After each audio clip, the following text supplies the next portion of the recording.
এক দেশে ছিল শূন্য আলামিনী নামে কোনো বড় এক লিডারের চামচা। সপ্তাহে 7 দিন খাটতো সে, রাত দিন বইতো নেতার জুতা গামছা। সমাবেশ মিছিলে তার ছিল বড় বেশি অবদান, চিৎকার করে দিত নেতার নামে কত স্লোগান। এপ্রিল থেকে মার্চ পুলিশের লাঠিচার্জ, কাঁদানে গ্যাসে চোখে জ্বলতো। খেয়ে প্রতিপক্ষের এটা দৌড়ানি লাঠি পিটা, তবুও নেতার কথা বলতো।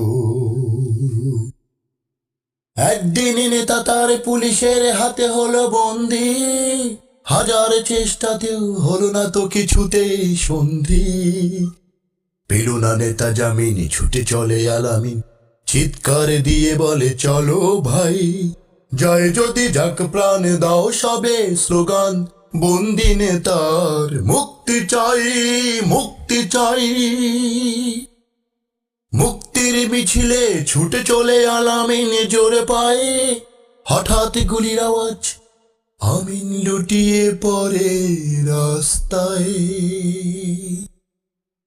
রক্তের বিছানায় ঘুমিয়ে পড়েছে হায়, প্রভু ভক্ত আমিন সত্য। নিঃশ্বাসে বন্ধ, বুকে নেই ছন্দ, তবু হাতে মুষ্টিবদ্ধ। এরপর লাশ নিয়ে হলো এক মৌন মিছিল, ঢুকরে কেঁদে উঠে আপামোর জনতার দিল। এরপর এলো ভোট, জনতা বাঁধিল জোট, কোন নেতা পেল না তো পাত্তা। বন্ধি সে নেতাকে ভোট দিল, সকলেই শান্তি পায় আমিনের আত্মা।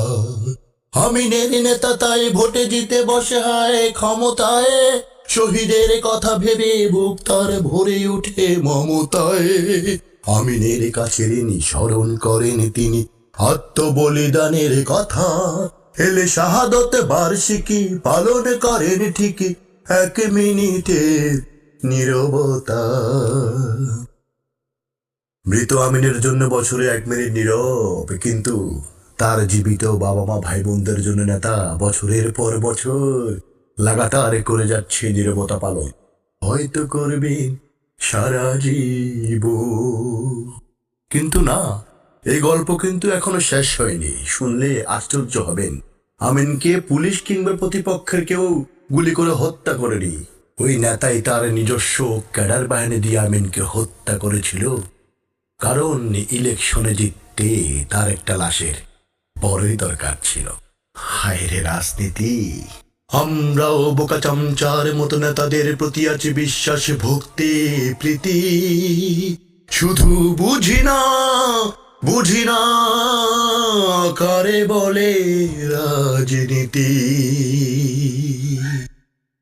রাজনীতি।